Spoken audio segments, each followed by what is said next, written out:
All right, ladies and gentlemen, welcome back to another episode of The Archery Project. I am your host, Zach Plasica, and today I've got Mr. J.R. Gettler back in the house, and we are discussing new bows already. Welcome, J.R. How are you? Good. Thanks for having me on. Of course. A wealth of knowledge, so you are by far the best person to talk technical stuff when it comes to bows.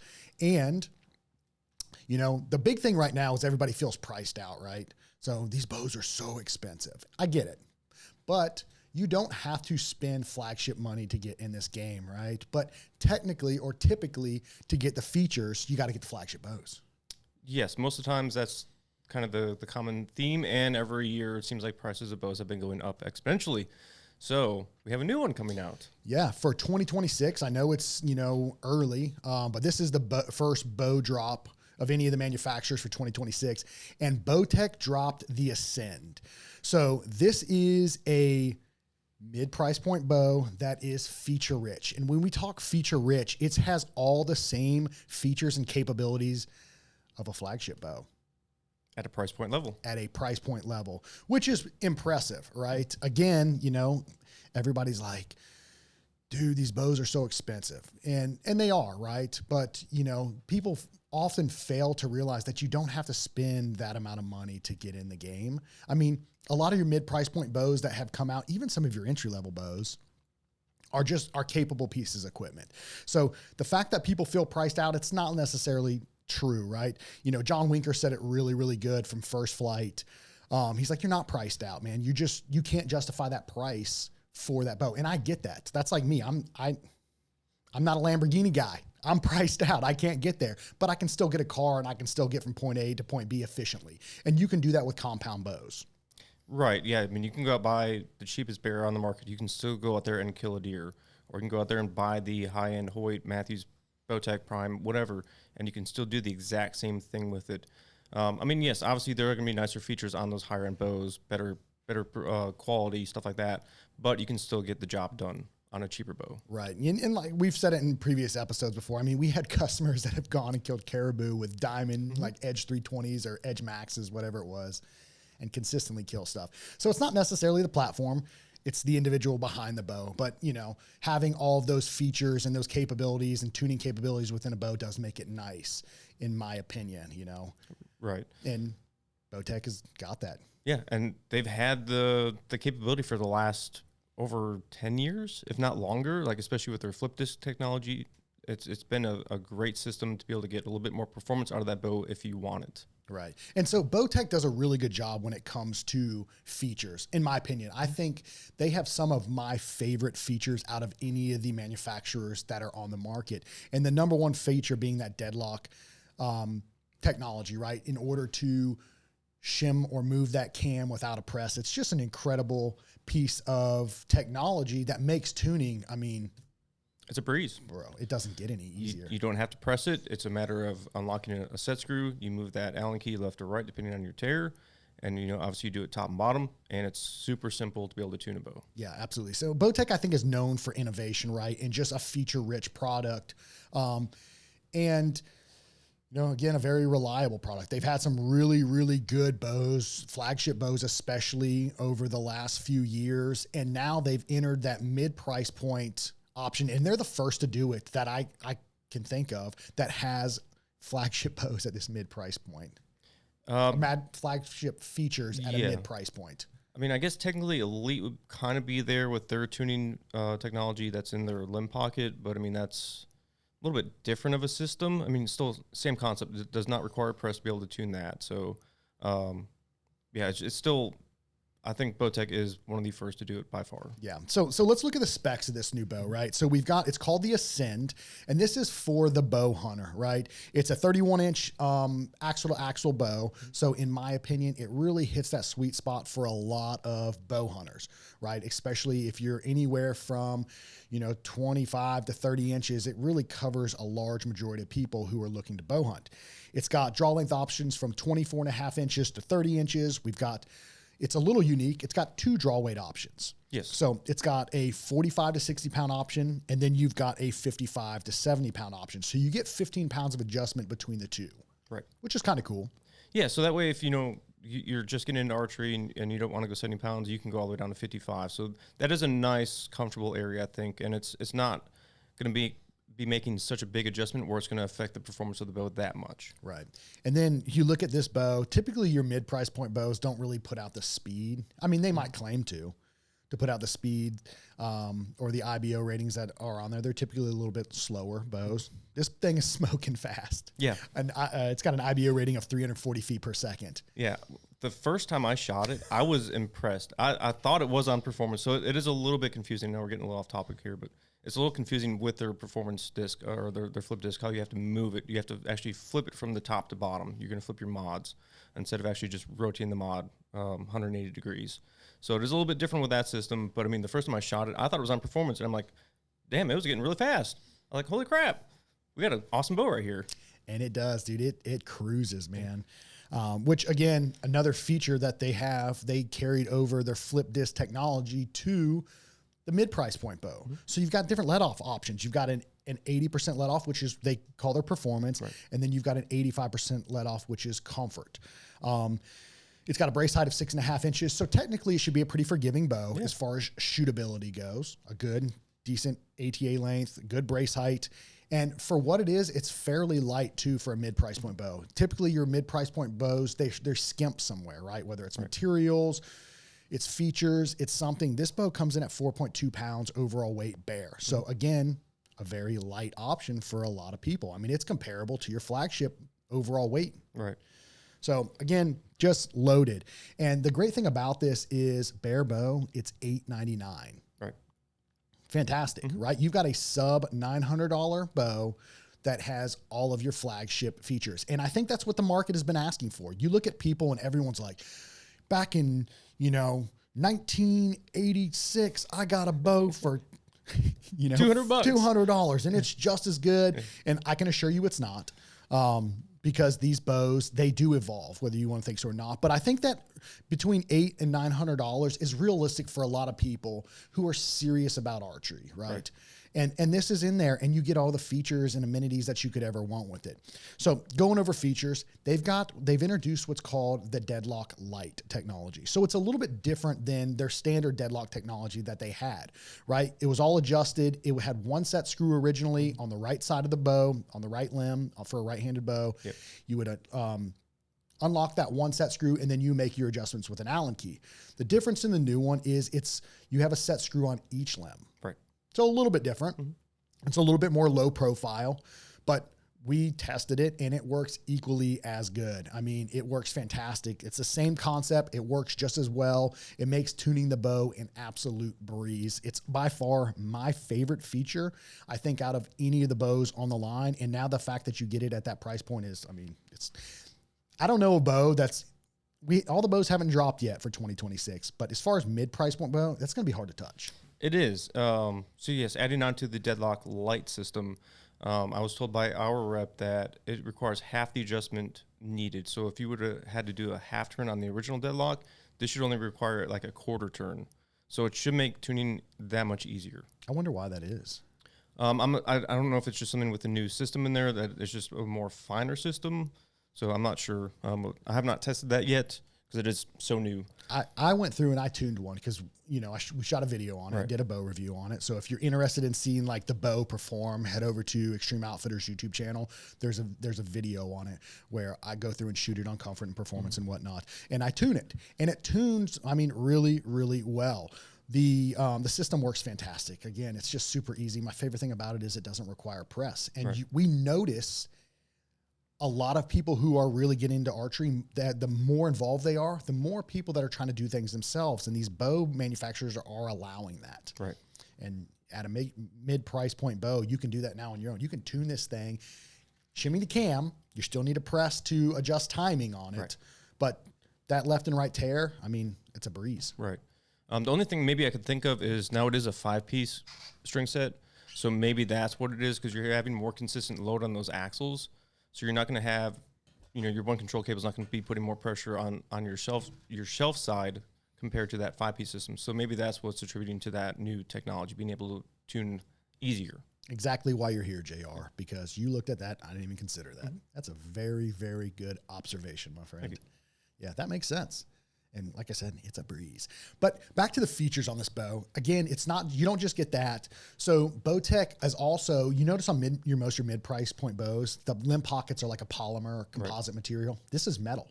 Right. Everything on this bow has been machined. It's a billet aluminum. I don't know what aluminum it's made out of, but it is billet aluminum that is machined. So, I mean, even right there, that's going to increase cost on a bow, generally speaking. So they have found a way to actually cut that cost down, which is awesome. Yep. Also on this bow, as you guys are aware, the last couple of years they had their center mass technology, right? So they had initially the sight ran through the center of the riser with their center mass. Then they moved it to the inside of the riser. They do not have that on this bow. They have, in my opinion, something superior, which I really like, is the Picatinny mounted sight option. So you can take and it gives you more options, right? The center mass was limiting. Right. For a lot of people, because there's a lot of people that don't just shoot Bowtechs. And, you know, if they're going from, you know, whatever bow, they're shooting a Matthews or a Hoyt bow or a prime bow, or something that was using pick mounted, they can now just carry that over. They don't got to buy a new sight. You can still run your standard direct mount or the pick mount, which to me is awesome. I think it's an incredible change. And I think most people are going to enjoy that or appreciate that more. Yes, and I've noticed a lot of companies are starting to go that way. So almost every manufacturer has a pick-mounted sight option except for Matthews. Exactly. So your options are there. You're unlimited. You're no longer stuck to, if you go center mass where you've got to just run that, say with the Bowtechs, you can carry your sight over from whatever bow you're shooting and integrate it into this actual bow. So to me, it just makes sense. Yep. Another nice feature that I noticed that they did is it is now on a fixed roller guard instead of their flex guard system. I know you can do a little bit more tuning with the flex guard, and it can be a better system to use sometimes, but I've noticed, or I've been hearing a lot more people saying that they like the fixed roller guard because it's putting a more consistent load onto the cables. Okay, there you go.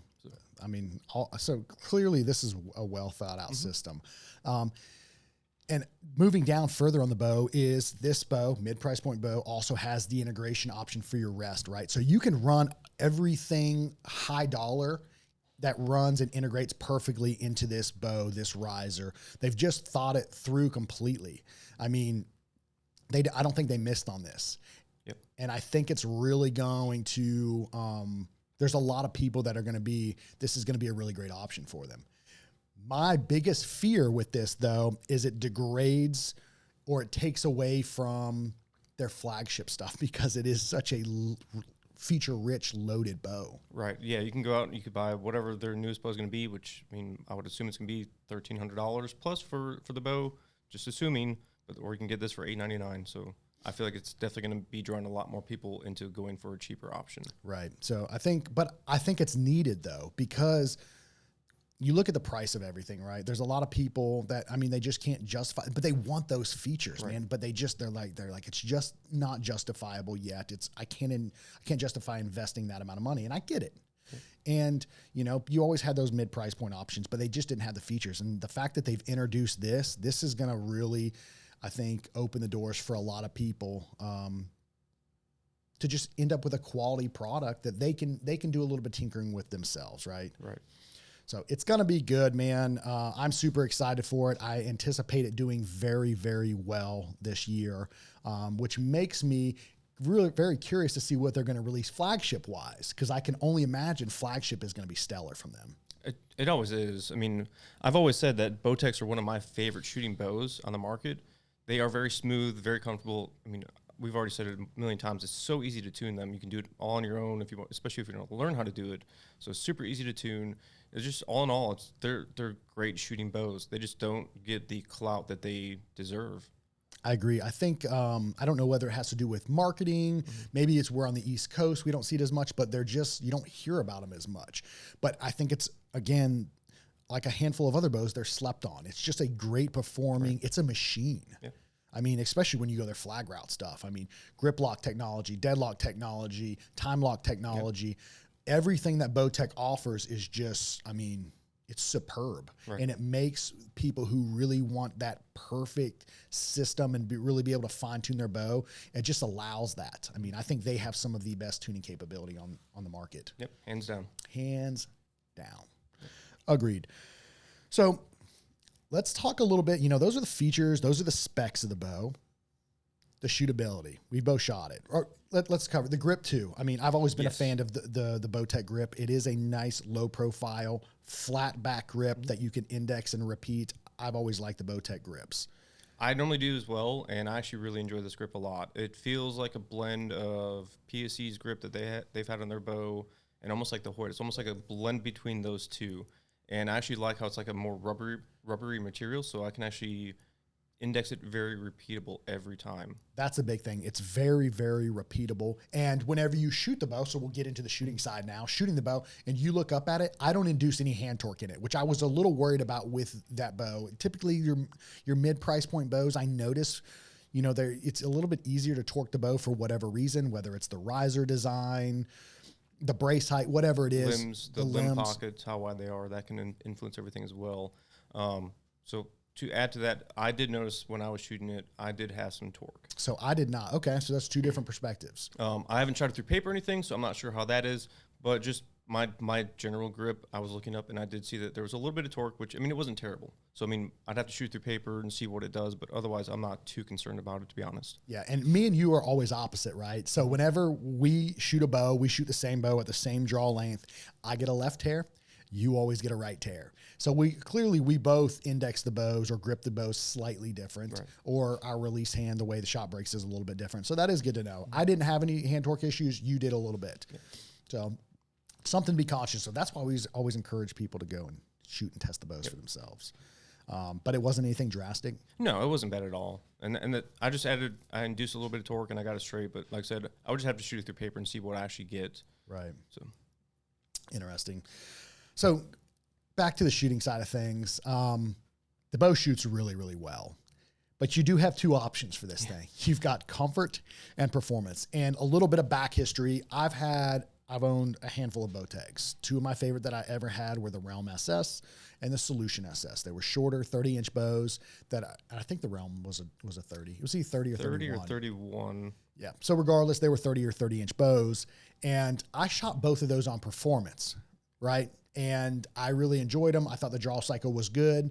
And typically you gain on a Bowtech bow going from comfort to performance, you gain almost 10 feet per second as far as overall speed, which is for some people is really important, especially those shorter draw lengths.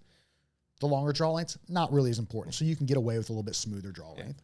But this bow, comfort, phenomenal. Performance, the draw cycle is good, is fantastic. But the valley is so short, is so unforgiving that I would not, as a bow hunter, shoot it on performance. Yeah, I have to agree with you there. Normally, I don't mind Bowtech's bows on performance. I can get away with it. The SR, or the core SR, was a little bit more drastic, especially with the dump that it had. But I noticed that this is very smooth almost the entire way through. There's a slight bit of dump at the end.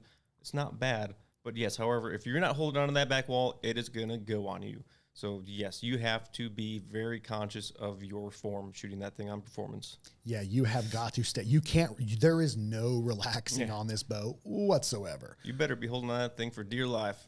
Yes. But you gain almost, for me, when I shot it, I gained like 9 feet per second, 10 feet per second when I did a comparison, right? I did comfort versus performance on 29 inches, and it went from 294 with a 418 grain arrow, I think is what I set it up for, in Easton 5.0. I'll have to go back and reference it. I do believe that's it. Was that?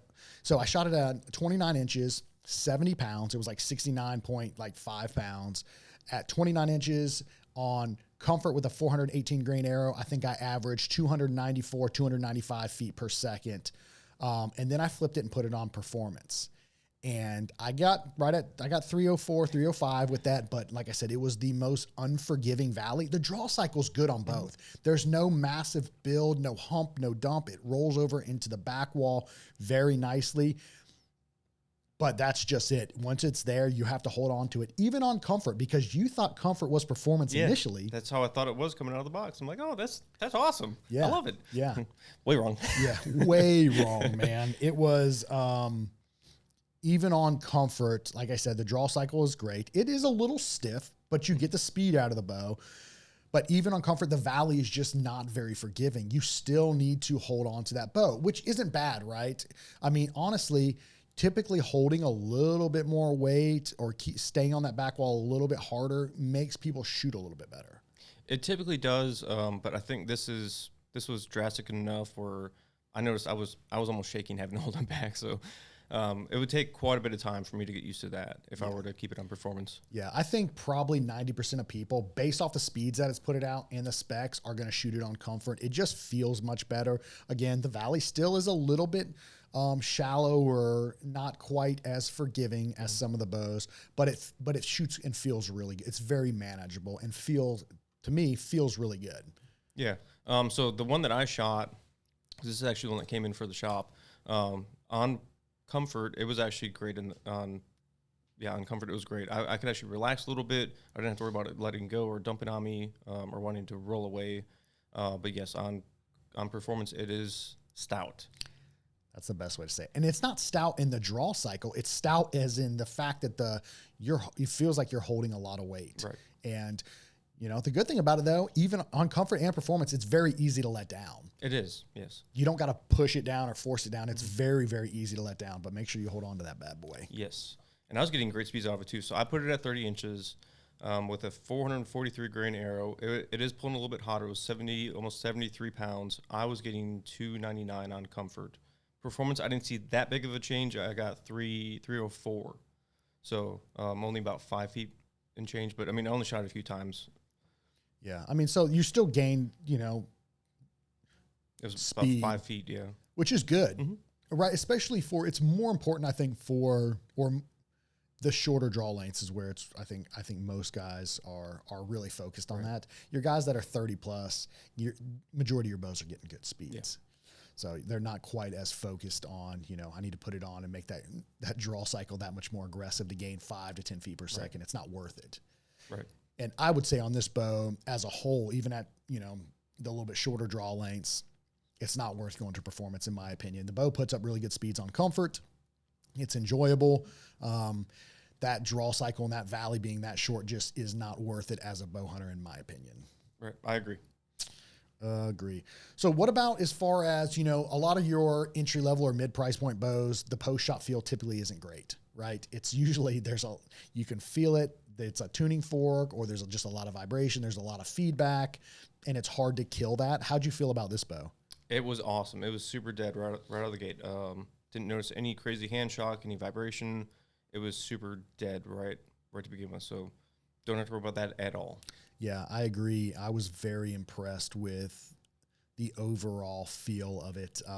Post-shot feel was great, which I was hesitant on. I mean, looking at the features and stuff, it should be, right? Because, it's loaded with everything. The riser design, the limb pockets, everything. But I was like, oh, man, where's the drawback? Where's the bad part of this feel or look of the bow? And there really wasn't any. Post-shot feel was fantastic. It's quiet. Yeah.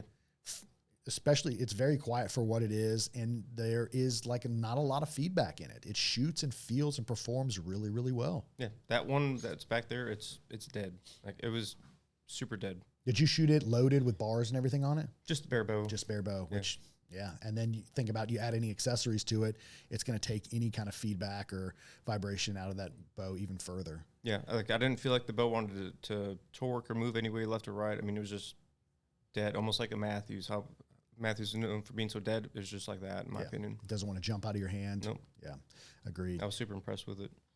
And one thing I really love is, aesthetically pleasing. There's a new color for this bow, too. That they're calling it stealth gray. It looks more of a brownish gray, maybe like to a me. bronzish, grayish brown color. But I love it. I really do love the color. I do too. It's clean looking. It is. It's unique. It's different than any of the colors that we've seen because you always see green and brown every year, right? That's the or tan or a tan color. Yeah. It's a variation of that. This is different. It's a little darker. It's got a brownish gray color, which I think looks super clean. Especially here in Eastern North Carolina, that's going to look great up in a tree. Yes, you're going to be able to see it that great. I agree. So, one of the things you think about with shorter bows is accuracy side of things, how accurate is the bow going to be? And I did a little bit of that. I did some testing with it and I shot it a little bit just to get a feel, right? I did some grouping testing out to 30 yards and it's a new bow, right? Anytime you shoot a new bow, it has a different feel. I don't care if you go from a Hoyt bow to a Matthews flagship bow. if you're not used to shooting that bow, it takes a little bit of time to adjust to it, get used to the grip, the overall feel of the bow in order to become accurate with it. Especially your average Joe shooter, right? It's going to take time to adapt. And I think that's the same thing with this bow, but I think the capability that it offers is there. I shot it at 30 yards. The groups were not bad at all. It just performed really, really well, and I was very impressed with it overall, from the feature side of things to the specs of the bow to how it looks to the shot. I mean, it performs well. I think it's going to really be a shocker for a lot of people this year. Yeah, I mean, just by looking at it on paper, you would imagine this would be a flagship $1,200 bow. It's $899, and you're getting an awesome bow. So I think, yes, I can't agree more. It's going to be a killer bow for 2026. Yeah, I think for the most part, you can get it in a package option, and you can get it bare bow. For us, we're probably going to carry it bare bow. It just makes more sense because of what it offers. Most guys are going to want to build it out. Yep. But they do have a package option, which takes the price to $1,299, right? So it's called their DLX package. You get like I think they're changing it. I'm not 100%. I got the bow before everything was finalized and we had a little bit of time to look at it and shoot it and mess with it. But I think it's going to come with an integrated Picatinny mounted sight, one of the black gold sights. It's going to come with a tight spot 5-arrow quiver. I believe it's going to come with an integrated ripcord IMS system rest. Don't quote me on it. That's what my impressions were whenever we spoke about it. Regardless, it's going to come with those brands products. And then it's going to come with the Bowtech center mass stabilizer, a 6-inch one. So the stabilizers that Bowtech has, to me, are some of my favorite. They are. Yeah, I really enjoy them. They're awesome stabilizers. They have that little dampener at the very end of the stabilizer, which actually I think works really well for the bow, or for any bow.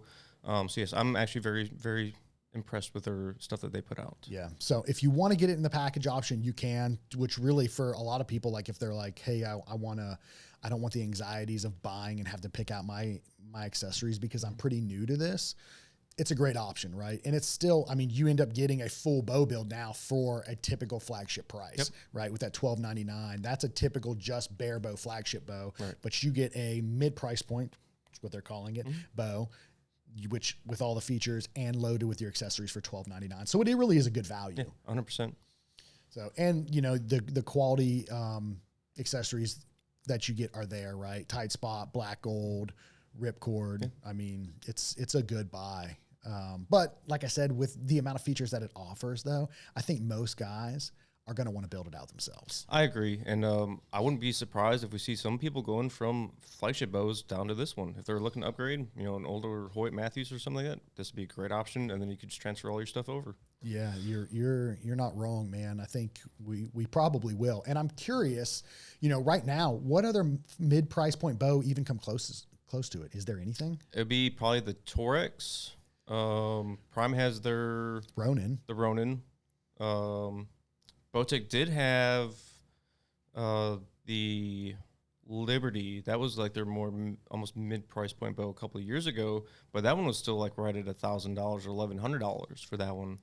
So and that didn't have the Deadlock. It didn't have any integrate stuff like that. So this is Bowtech's doing something great. Yeah, I think it's really going to lead the way, and I think the mid price point options are going to become more popular based off of this, because. You know, yeah, there are some out there, but they still don't offer the same features that this does. I mean, aluminum limb pockets. The tuning capability is the biggest thing for me. Right. I mean, the fact that you can now, because not long ago you couldn't even shim a bow. You know, now you can do it with an Allen key in a mid price point package. I mean, that's going to be tough to argue with and tough to beat. There's not a lot of tuning capabilities that are easier than that. Yeah, there isn't, except for the Lift X. Yeah. That's it. It's the same, similar concept. Well, and Elite, like I said before. Yeah, and those are all flagship though. You know, not even close to what this is. Those are $1,300 to $1,500 bows. This is $899. Yeah. Yeah, it's pretty untouchable, man. So all the people out there that feel like they're priced out now, you're definitely not. And again, the archery community, one of the comments that we get is, there's nothing new with these bows year over year. And it's not drastic, right? You don't have to upgrade bows every year. Right. You don't. There's no reason to, unless you want to. And there's nothing wrong with that. If you're really into it, invest in your hobbies, and that's your thing, by all means. We got a lot of guys that do that.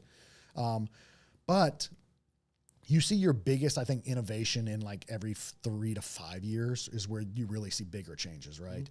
So, but there's a lot of guys out there that are still like, my 2001 X is just as good. The speeds are the same, blah, blah, blah, blah, blah. You look at specs wise, and it's not speed that's evolving every year, right? Like our speeds, like I think most people would agree, are pretty maxed out. Yes. It's the efficiency, the shootability, the tunability, and the features that are the big changes, right? The bows are becoming easier and easier to shoot accurately out to distance, easier and easier to tune, and just more efficient, right? Like drawing an 80-pound bow from 10 to 20 years ago is not even close to drawing an 80-pound bow now, right? Look at the EC2 cam from PSE. Yep. It's probably the smoothest drawing cam system on the market, especially at a higher poundage option. Same thing with the Hoyt bows, in my opinion. That HBX Exact Gen 4 cam, to me, fantastic at higher poundage, especially on the longer ATA bows. So year over year, no, the changes are not drastic, not massive, but there are changes. It's like you can expect a new bow to come out every year. It's going to. Every year. And I don't know why people complain about it. It's weird. It's cool to see the innovation. No, you're not obligated to buy it. But it's like a car. There's going to be a new car every year. They're still going to get the car you had 20 years ago, still gets you from point A to point B, but the new ones just make it a little bit easier, a little bit smoother, a little bit more comfortable. And that's the technology that you see in these bows that are coming out every year. Right. So I don't know why I see so many complaints on that. Yeah. And it's even, going to the car market, it's even the same there every year. Yes, there's always a new car, new models coming out, but there's going to be some kind of small little innovative change that will make it more efficient, more enjoyable to drive as well. That's a good thing to say, just more enjoyable to shoot. That's it. It's going to get you from point A to point B a little bit more efficiently. Yep. So I think this is going to be a pretty good year, man. There was a lot of really good stuff that came out in the previous year.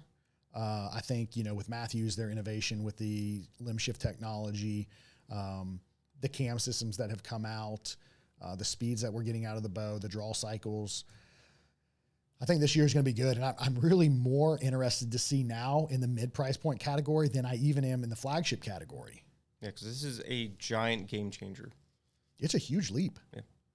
I mean, especially with all the tariffs nowadays that are coming up, and just the overall cost of everything just constantly going up year to year to year. So this is, it's a huge change for the bow hunting industry. Yeah, I agree. I think it's going to be. It's hard to say. I'm curious what people are going to say bad about the bow. That's what I'm curious about is, what are the negatives? What are the drawbacks that people are finding? Because I haven't found one yet, but we don't have a ton of experience with it. We've shot the bow for like a week. Yeah. The only thing I could say is going to be their performance. I don't think a lot of guys are going to shoot on performance. So that's going to be the only downside I think that people are going to bring up. Yeah. And to me, not a big deal. Yeah, not at all. Shoot it on comfort. It still puts up really good speeds and performs really well. I think the biggest downfall is the valley for some people, but to me, it's not bad at all. It's just not as forgiving as some of the bows. Right. So if you're used to shooting something at like 90%, this ain't that, Yeah. But it is easier to let down. 100%. So again, I think really Bowtech knocked this thing out of the park, and it's going to be a good year for them. I'm curious all the other color options that they're going to have too. There's green. It's on that sheet you have there. This one? Yeah, it should be on here, I think. Yes, you got an OD green riser with black limbs, forest riser with black limbs, and the new color stealth gray with black limbs. Forest and OD green. I wonder how those differ. Mm-hmm. So the forest, I think that's the lighter color green. It's a little bit more vibrant of a green, if I remember right. I can't remember though. Interesting. And this bow's going to fit a lot of people, man. It goes down to 24 and a half inches. I mean, it's on a rotating mod, so that's important. So you guys, it's on a rotating mod. It's not mod specific. You do have to change your cable stops to accommodate to the correct setting so that it matches your mod. Right. You know, I've seen people forget to do that. Mm-hmm. Oh yeah, yeah. And handful of times. Yeah. I don't know why this bow shoots so bad. Yeah. Well, here you go. Yeah. You've answered your own question.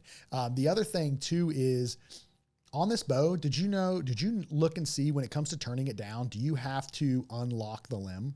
It does not have that. So that was one in the flagship features from Bowtech. You have a set screw that locks the limb in place. If you go to turn the bow down, actually let some poundage out of the limbs, you have to, unlock that set screw. With this bow, you don't. Correct. Okay. Yeah. Yeah. So that was oh shoot, what do they call that? Brain fart. It eludes me. Yeah. Yeah. I don't remember either. But I mean, even the strings on the bow don't seem bad. No, they seem really good. I'm curious if they're the same strings that they run on flagship bows, the same material and everything. I believe so. They are. I would assume so as well. Because I've always had good luck with the Bowtech strings. Yeah. Actually, so that does bring up a point, because I did notice how they have the cables routed. It's kind of like how they had it on the Solution SS, where you have those really sharp curves routed around the cam. So that might be a downfall that some people might find. Shooting more, it might break in those strings more. So there was some problems with that, separating the serving really fast. So that could be one thing that people might complain about. I don't know. Because there have been a handful of instances in the past. Was the SS34 one that had the issues? I think so, yes. The Solution SS, the SS34. That was the biggest thing, was the serving separations in the cables, right? The way they were routed. So we'll see. Yeah. But that's going to be probably, time of shooting before we'll notice that. The only other thing I can think of would be, like I said, performance setting is, it's good, but you got to be on it. I actually really like that they do have the dual burger buttons.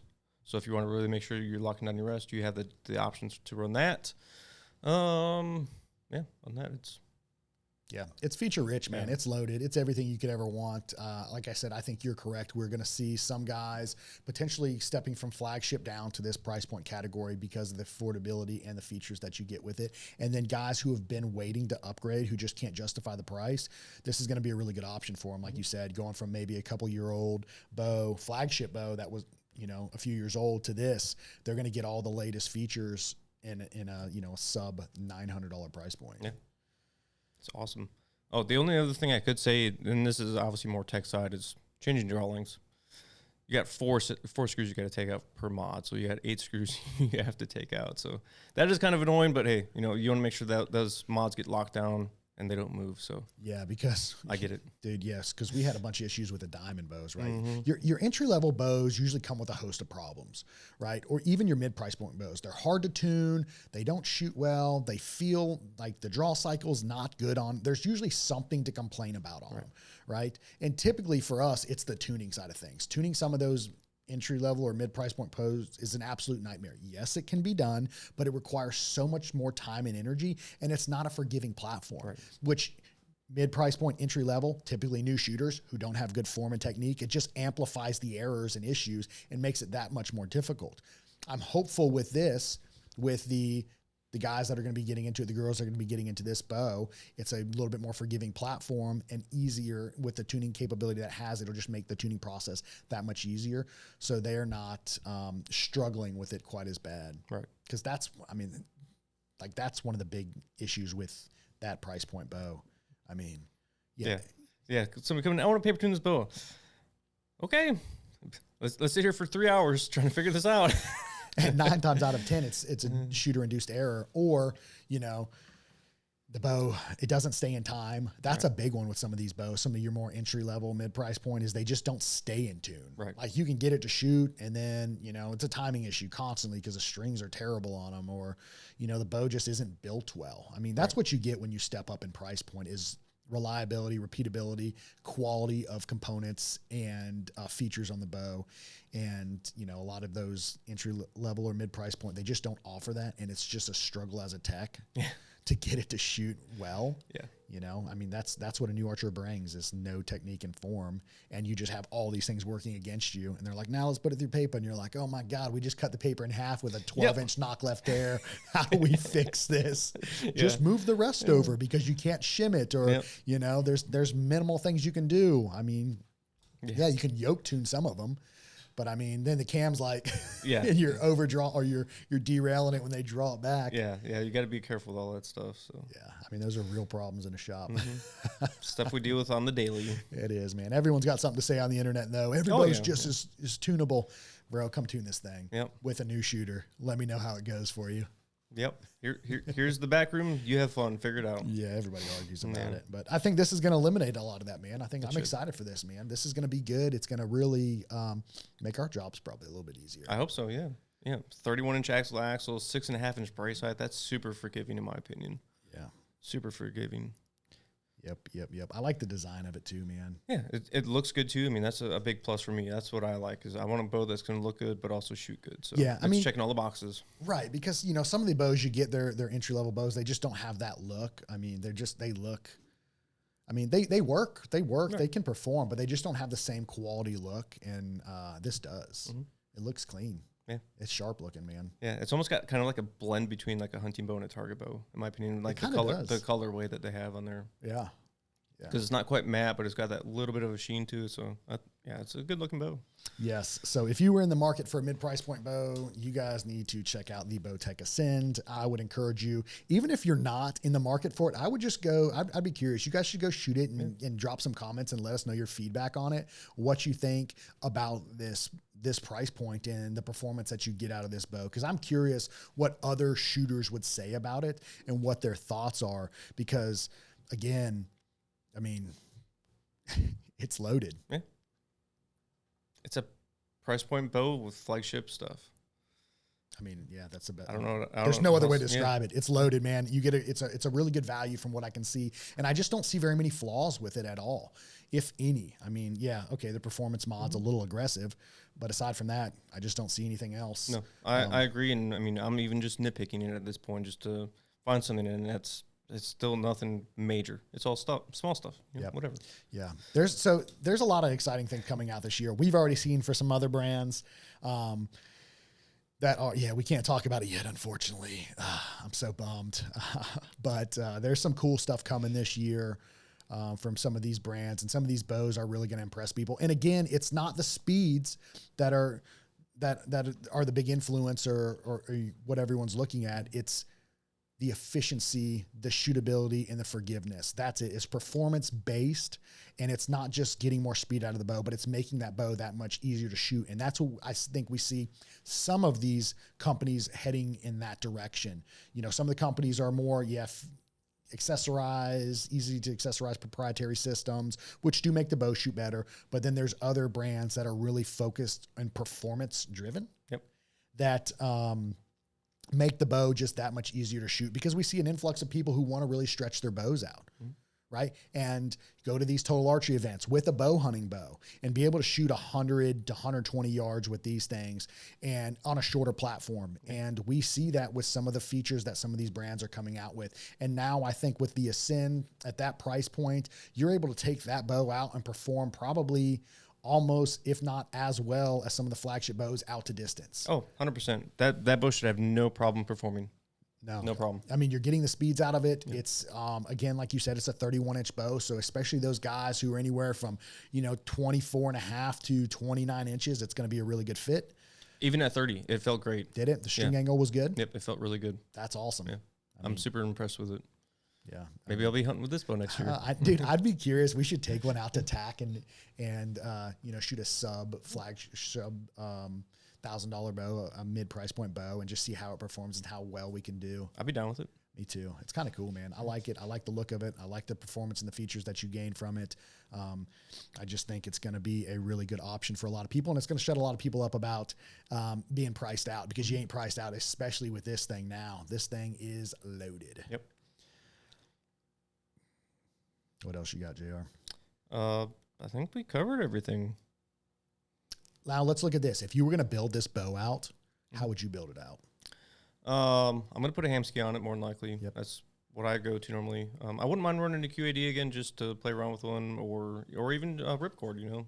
I really haven't played much with the new ripcords. I've messed around with them a lot in the past. Because that's what's going to come with a ripcord ratchet. Yeah. So I really do like the ratchet system, especially the limb-driven version. I really like that a lot. Super easy to be able to get that launcher take up if you need to. I love the system on it. I would probably run a pick mounted sight on it just because I can now. So probably like put one of my diodes on there. Probably set up with some 5.0s, especially if I want to go a little bit lighter, faster setup. I love the airlock quiver, the 4 airlock. That's a great quiver.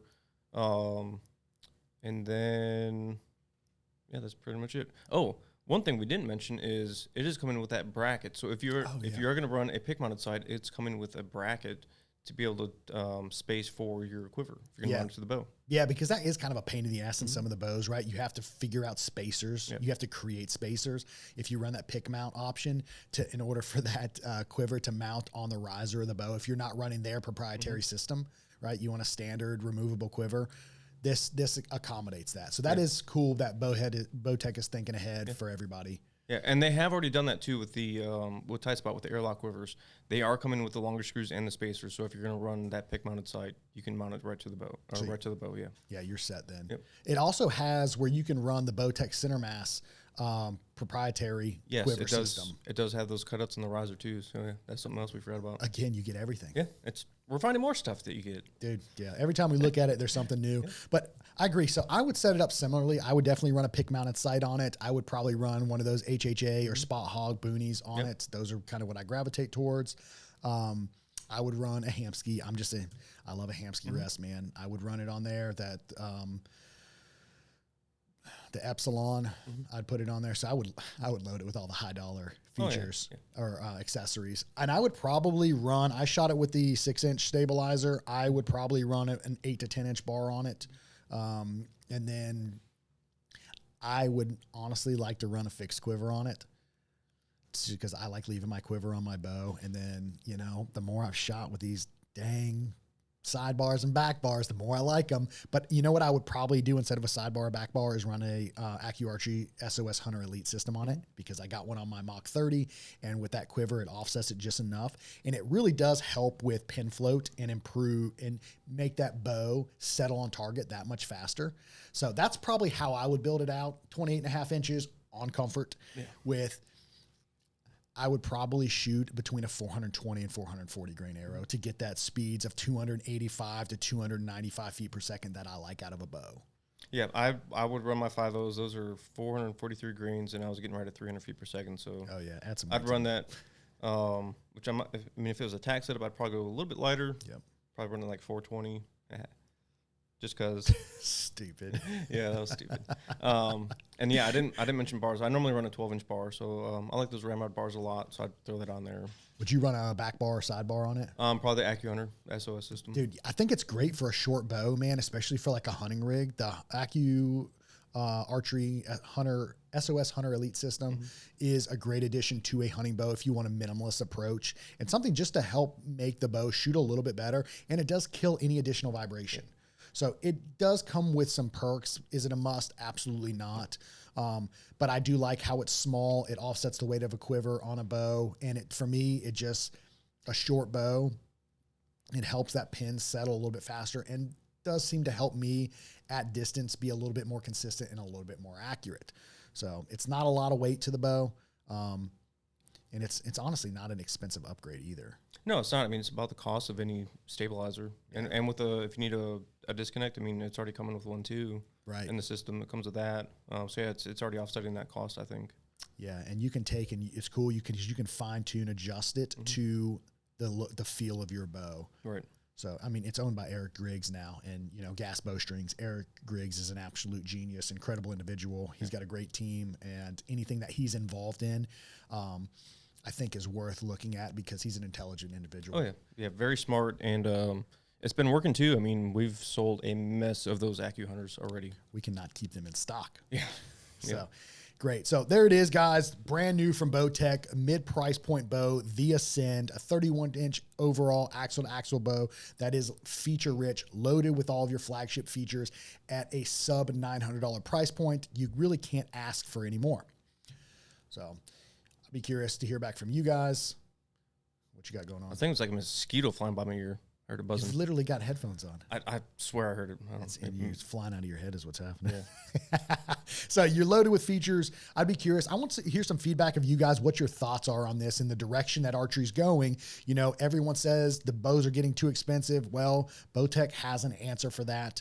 Again, it's going to be very hard to beat with the amount of features that it offers. So give us some feedback, drop some comments, let us know if you haven't shot it, what your opinions are. But I'm more curious about the people who actually give it an opportunity and shoot it and see what their honest feedback is. Because everyone's got an opinion on something they have no idea or experience with, but the guys that have actual experience with it, drop some comments, give us some feedback, let us know. And then guys that are looking at getting into archery, you know, how does a $900, sub $900 price point sound to you? Is it still more than what you're looking to spend to get into it, or does it kind of check the box for price point? In my opinion, if you're going to get into a hobby like bow hunting, you're going to try to kill an animal, it's worth investing in a solid piece of equipment, and not, you know, shooting too low as far as price point goes. Because some of the entry level bows that you get, you know, yeah, you can get a bow for $200, but